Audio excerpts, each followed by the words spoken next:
এঁচোড় চিংড়ি বানানোর জন্য ফার্স্টে নুন হলুদ মাখিয়ে চিংড়ি মাছটাকে লাল লাল করে ভেজে নেবো। এই যে কড়াতে দিয়ে দিচ্ছি, লাল লাল করে ভেজে নেবো।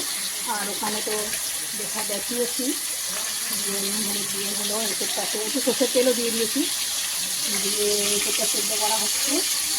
আর এখানে চিংড়ি মাছটা ভাজা হচ্ছে। আমার সবচেয়ে পছন্দের একটা রেসিপি, আর আমি এঁচোড় চিংড়ি খেতে খুব ভালোবাসি। এঁচোড় চিংড়ি, ভেন্ডি চিংড়ি, মানে এগুলো আমার না নেই। এটাকে ভেজে নেবো ভালো করে।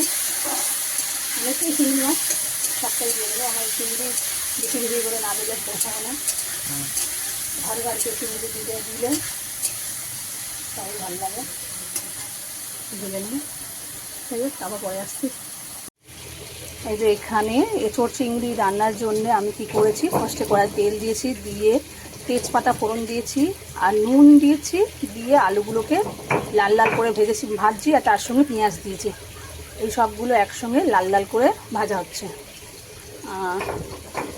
এখানে এই যে মা মশলা বাটছে, আদা রসুন জিরে লঙ্কা ছিলে বাটছে। এটা হলো এঁচোড় চিংড়ির মশলা, এটা দিয়ে এঁচোড় চিংড়ি রান্না হবে।